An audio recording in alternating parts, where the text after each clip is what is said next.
siya nag-i-evade ng law, ulitin ko lang po. He's not evading the law because he has always taught us to abide by the law. And so, kailangan lang niya ng self-preservation, kailangan niya i-save yung buhay niya. Huwag lang makialam ang Amerika. Kasi, yung information nga nakakarating sa amin, hindi sila mag-extradition, but extraordinary rendition. Sinabi niya ni Pastor, huwag lang makialam ang Amerika. I-secure nyo lang yung seguridad ni Pastor. Haharapin niya lahat ng accusations niya sa korte. So ganito ang nangyari. Ilang beses sila nag-search, nagbigay ng warrant of arrest para sa innocenteng tao at hindi pa convicted. Hindi siya fugitive kasi hindi siya nag-escape sa law. Sorry. Huwag yung tatawagang fugitive yung hindi nag-escape sa law. At pastor siya. Pastor namin siya. Buong buhay namin binigay na namin kay pastor kasi alam namin yung sinusunod namin.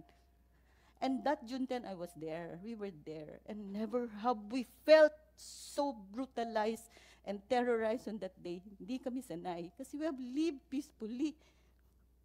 Lahat ng turo ni pastor, pagmamahal, pagsusunod sa batas. Tapos, to our horror, we were about to pray.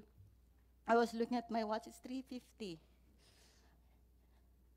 The silence of that morning was broken by the siren because that is our only way to inform everyone that we were already under attack. You say we are armed and dangerous. You have your body cams with you. The camera will not lie. The CCTV will not lie. We were there because we were about to pray for our devotional dawning prayer. And that is when, all of a sudden, I just heard all those, the female workers running around. We have to protect our compound. We have to protect our property. It is our home.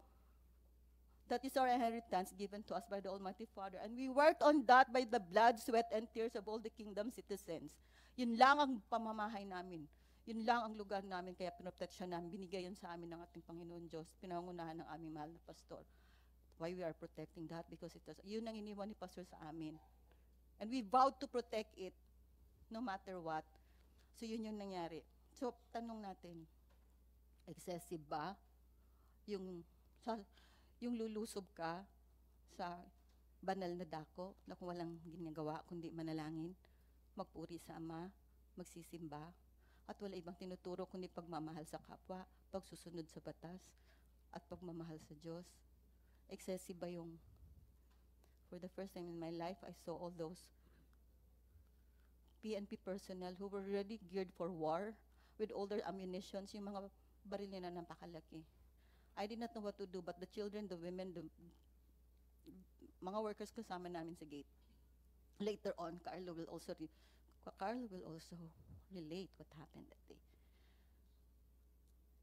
It only not resulted in a pain so deep that even until now, the pain is there. Hindi man namin sadyain. Alam ko trauma is matagal mag-heal. It's not only pain, trauma, but it also resulted and caused the death of 2 of our members from the Belaan tribes in Kitbog. You also May namatay? Opo, dalawa. Bakit? Ano nangyari? Because of the trade, na trauma sila, sir, kasi mga Belaan, for the longest time, napaka-peaceful na po nung sa Sarangani province. And nung madaling araw, sinugod yung bahay nila, mga bahay nila, at pinilit silang palabasin. Yung una, pinagsisipa yung mga door. Madaling araw, sir, halos mga pawid lang yung bahay nila. Tapos, yung matanda, may sakit na siya. Kaya medyo nasa labas na lang siya ng bahay. Pinilit talaga siyang palabasin. Labas kayo. Matanda na, sir, kasi may sakit nga. Pinalabas. Bedridden siya. Pinalabas talaga. Pinilit nila lahat, pati yung matatanda. Pinilit nilang palabasin sa bahay. Sir, hindi po yun sa compound. Nasa community po yun. Mga Belaan yun. Ancestral domain yun. Malapit yung tinutulungan ni Pastor yun. Right there and then, during that activity, namatay? The next day. Hipalabas kasi siya ng madaling araw. Yung dalawa? Isa muna. Ganito, sir. Yung tatay, na bedridden na may sakit, pinilit palabasin, nagpamakaawa, ginising nila ng mga baril na lalaki talaga ng mga arms nila. Pinilit nila lumabas. Yung iba, sabi nila, ang ginaw, madaling araw na sa bundok. Pinilit nila. Yung the day after that, Hindi na siya kumain. Ayaw na niya. Tapos palagi niya, ang iniisip niya, baka kunin nila si Pastor. Kasi member na po sila. Naunawaan po nila yung mensahe ni Pastor. Yun yung takla. Baka makuha nila si Pastor. Walang warrant of arrest. Picture lang ang pinakita. 8. Picture. Kilala niyo ba to? Ganun po nangyari doon sa Kitbog. Tapos, yung asawa niya, the following din, matay yung father. That day din, yung asawa ni William, tinitimpla pa niya ng kape yung mga sundalo. Nanginginig na siya. After a few days, na-stroke. Hindi na si Brother William nakapaglibing sa father niya kasi na-stroke yung asawa niya. Tinulungan namin din nila sa hospital. Dilin naglaon. Sir, namatay din. So, 2 yung namatay dun sa pamilya na yun. Tinulungan namin hanggang ngayon. Tapos yung may bata doon, kasi naano siya, siguro hindi lang talaga kaya i-process ng utak niya. Parang natuliro. Naloko pag may makikita siyang drone, binabato niya. Pag may makikita silang naka-uniform, natatakot sila. Kahit ibon, wala, sir, nasira yung bait. Hindi talaga, hanggang ngayon pinapagamot namin. Hanggang ngayon, Tapos yung sa Glory Mountain naman, may mga footages naman, sir. Yung sinabi nila na nakipaglaban dahil may bolos, natural kasi bundok yun. Glory Mountain yun. After ng prayer, nagpa-farm sila, nag-garden sila. So, dala-dala nila yung pang-farm. Bigla na, ang sinabi nila, ibababa kasi papamedico legal, yung 6 with minors pa. Pero pagdating doon sa Kalinan Police Station, nagtaka na lang yung guardian, pinasuot na sila ng orange. Ginunan sila ng mugshot. Sir, mga innocent yun kasi mga ano din yun, nasa tribo din yun. Tinutulungan lang ni Pastor doon sa bundok. Ganun po. Hindi man lang binasahan ng Miranda rights or what. Ganun lang. Ilan yun? Ilan? 6 po. 6? Opo. Marami pa. 6 lang lahat. Kinasuhan. Opo. Pinasuot ng orange. Nasaan sila ngayon? Nandun pa rin po sa Glory Mountain, pero nandito po yung witness. Kasama po namin. Nakapag nag-post sila ng bail? Paano sila ni-release? Ordinary filing lang po yun. Tapos nirelease din lang po sila, sir, nung hapon. Okay. Anong kaso nila, attorney? Anong kinaso? Obstruction of justice daw. Obstruction of justice ang final nila. Ng Kasi? PNP. Kasi Talaga nag-obstruct sila na hindi makapasok ang pulis? Ganun ginawa nila? allegedly po, yun ang allegation ng Philippine National Police. Actually, 8 po yung dinala. And then, nung na-realize nila na minors pala yung 2, pinakawalan. And then later, pagdating dun sa police station, pinaila na sila ng kaso po. Sila pala lahat, yung 8 pinaila ng kaso ultimately. Oo. At least regular filing, hindi in-inquest. In fairness, regular filing. Regular filing. Thank you. Please continue, ma'am. Okay, so more or less that's what happened last June 10. And hindi lang kasi kung excessive yung pinag-uusapan, hindi lang naman kasi galing sa Region 10 yung lumusob. 10, 11, 12, 13. So, I think yun nga, sinabi na pinagplanuhan, pinag-isipan.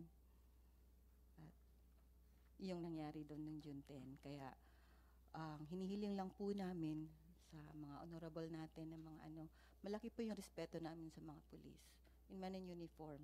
Pastor has so much high regard for the men in uniform. And we have supported the military and the police ever since. Hinihiling lang namin ang patas na pagdinig at ang maliwanag na yun lang katotohanan at katuwiran po ang mananaig. Maraming salamat po. Thank you. Thank you, ma'am. Attorney Torion, you have the floor. Assalamualaikum warahmatullahi wabarakatuh. Ladies and gentlemen of this August Committee, to the Honorable Chair, Senator Ronald Bato de la Rosa, Senator Robin Hood Padilla, Senator Christopher Bongo, maayong buntag kanatong tanan. Peace and blessings to all of us. This is a critical Senate investigation knowing that June 10, 2024 is considered as a day of infamy, not only for the church members of the Kingdom of Jesus Christ, but for many innocent civilians who were brutalized, traumatized, and lost their loved ones to the callous personnel of PNP, SAF, CIDG, coming from 4 different regional operational groups, who without proper justification, legal basis, nor adherence to due process, forcibly broke into their sacred places and homes, purportedly to serve warrants of arrest to Pastor ACQ Apollo C. Kibuloy and his co-accused. We are talking about innocent civilian men, women, and children who suffered excessive force and brutality in the hands of the police. That day will forever be etched in the members of the KOJC's memories as a harrowing tragedy demonstrating a grave misuse and abuse of power perpetrated by the very ones who ought to protect us, the ones who swore to serve and protect. This is a crucial Senate investigation, and so we thank you, Honorable Committee Chairman and members, for giving us this precious time. What happened on June 10 of 2024 was that PNP, SAF, CIDG launched Oplan Parokya, in which they simultaneously raided 4 properties in 4 different locations of the Kingdom of Jesus Christ, purportedly to serve warrants of arrest against Pastor ACQ Apollo C. Kibuloy and others issued by the Regional Trial Court of Pasig City. That day, we saw battalions of fully equipped and fully armed PNP, SAF, CIDG personnel coming from 4 different regions, clad in full battle suit, fully equipped with heavy-duty tactical gear and weaponry, their faces obscured by full masks and ballistic helmets, yet surprisingly without any nameplates or name tags on such uniforms, complete with helicopter cover and snipers strategically placed on different locations as if they were hunting notorious terrorists. These PNP personnel proceeded right away at 3:55 a.m. to breach walls by the use of ladders insofar as the operation in KOJC Central was conducted, literally and forcibly broke walls at 4:49 a.m. insofar as Glory Mountain operation was concerned, and or forcibly opened gates at 5:02 a.m. insofar as the Prayer Mountain operation was concerned, and or forcibly kicked and or destroyed doors of houses at around 4 a.m. insofar as the Kidbug Municipality of Malungon Sarangani operation was conducted, without prior attempt to secure the consent of the administrator of KOJC properties in the person of former President Rodrigo Roa Duterte, or from the owners of the individual houses in Kitbug Municipality of Malungon, Sarangani Province.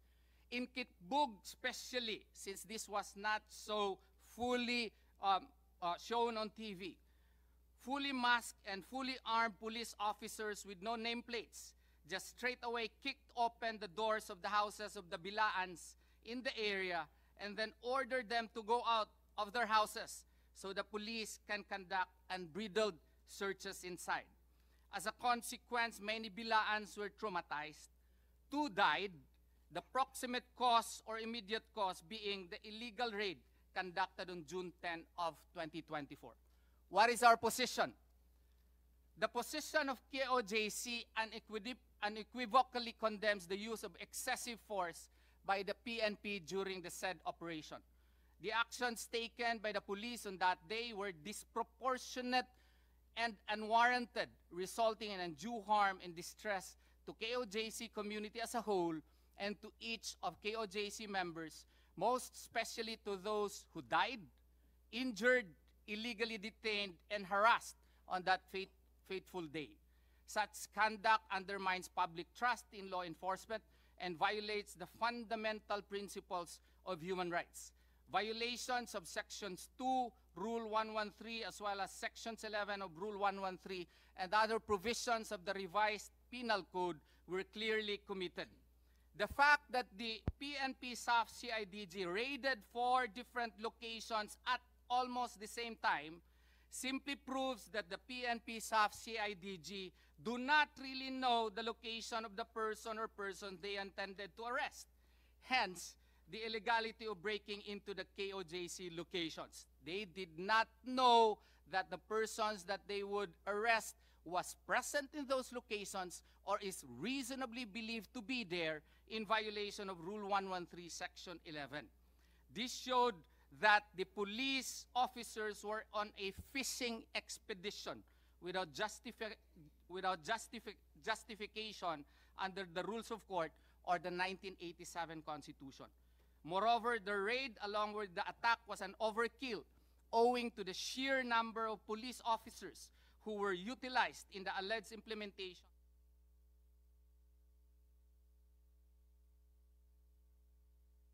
Police officers last June 10, 2024 were actually previously returned already to the RTC Pasig City as evidenced by the court order dated June 7 of 2024 recognizing the return of the said warrant of arrest. Per Administrative Circular 7-92 of the Supreme Court, the police should have secured an alias warrant of arrest, but this was not done. What is our hope to be achieved in this Senate investigation? We hope and pray that there shall be adoption of strict measures concerning the enforcement of warrants of arrest. We advocate for the mandatory use of nameplates by law enforcement officers, the disclosure of their identities, and the strict enforcement of body-worn cameras during operations.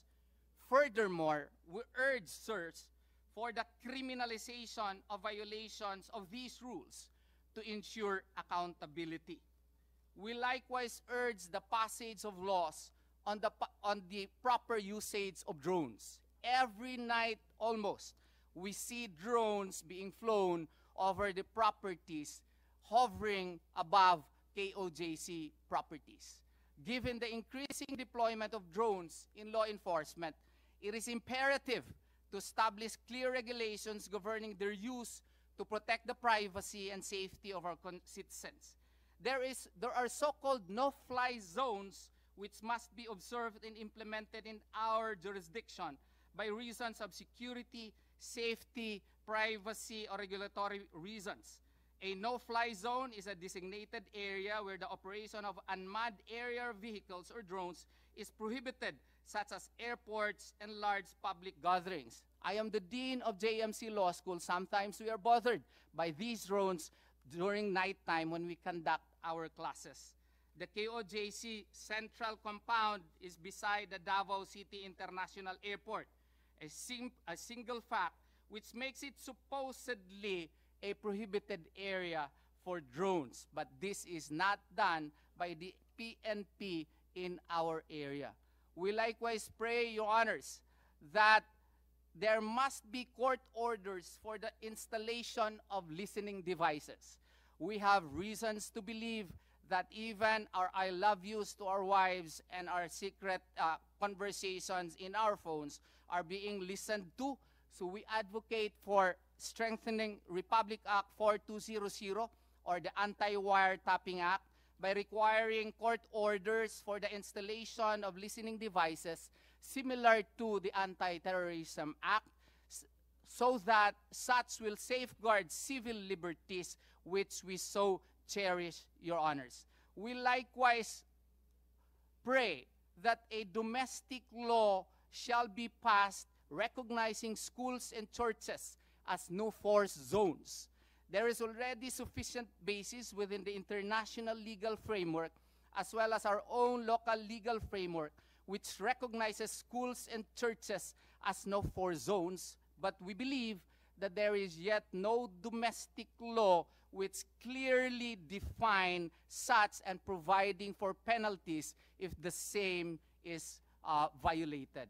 What is needed now, therefore, Your Honors, is for the Senate to bolster these policies and principles through proper legislation which explicitly prohibits to the greatest extent practicable the conduct of police operations such as service of warrants and those that require the use of force within or around schools, churches, and like institutions, thereby protecting these sensitive locations from hostilities and upholding their sanctity and respect to the rights and dignity of every person. Establishing no-force zones around schools and churches will protect these sacred and educational spaces from the violence and trauma associated with law enforcement operations. We pray that these be acted, Your Honors. Thank you for the opportunity that you have given us this morning. Thank you, Attorney Israelito Torion. Can you give us a copy of your opening statement so that We already, Meron na? yes, Your Honor. And Kumsek, we have already a copy of that. yes, Okay. Thank you. yes, including Thank you. copies of all affidavits, Your Honor. And we are ready with a video to be played so that the people will really know the extent of the violations committed by the PNP in this case, Your Yeah, Honor. yeah, but before you play that, I just would like to short reaction lang sa sinabi mo.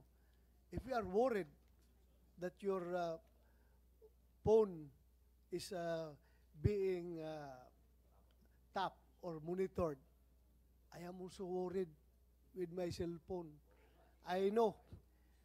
I've been a police officer and I know that my phone is being tapped right now. I am very sure of that. But as to who are these people doing it, I cannot definitely say. And as to the technology that they're using, I cannot definitely say kung ano yung ginagamit na. Pero I know, feel ko na tinatap yung cellphone ko for a couple of months na. Kung sino may capability niyan, I just don't know kung sino. But I am sure. I'm pretty sure. Okay, pakibigay yung kuhan mo at saka yung i-play na natin itong video mo before alis si Chief NP. It is ready, Your Honor. Please go ahead.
Pause muna, technical,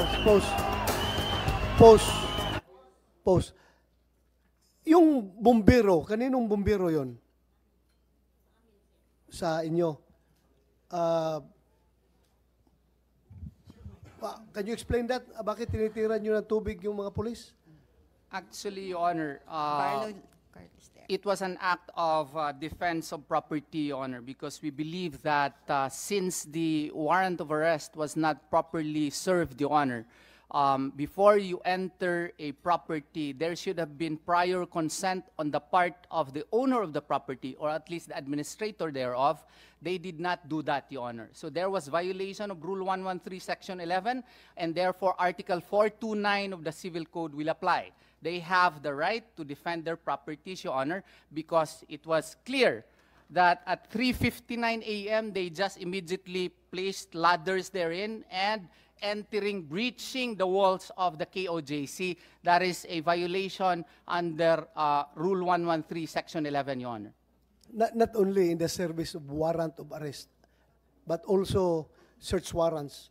Kailangan kailangan magpaalam ka sa may-ari ng pamamahay. Yes, Your Honor. That's Rule 126, Section 7, Your Honor. We 1, believe, 2, 3. yes. Ano Yeah. lang? Rule 113, Section 11, insofar as warrant of arrest is concerned. Rule 126, Section 7, insofar as search warrant is concerned. Both requires prior consent before breaking into any enclosure or building, Your Honor.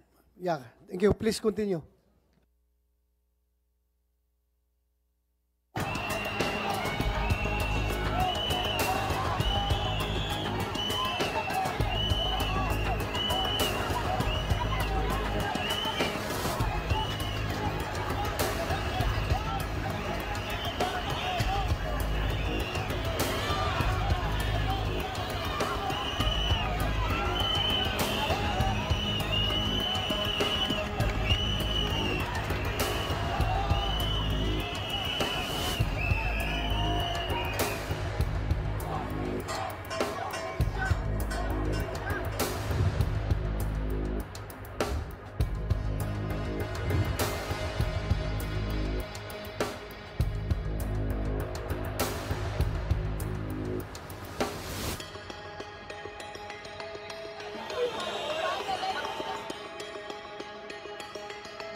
Si Pastor lang, ang meeting do. What are you trying to do to us? For harmful people!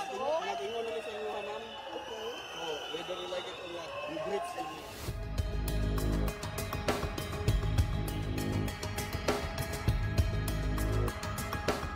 Gigibain na nila ang aming gate marshal.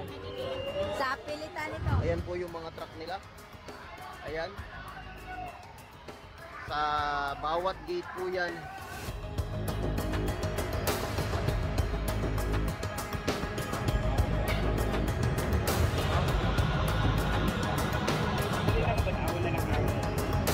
Kita-kita lewat sa kitay.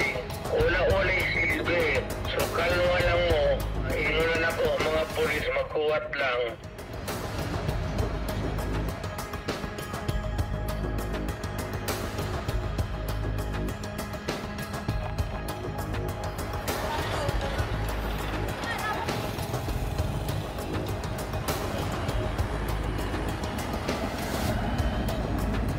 Tingnan nyo guys, Region 13 na naman to. Anong lugar to kuya? Agusan. Ayan o. 13, Agusan del Sur.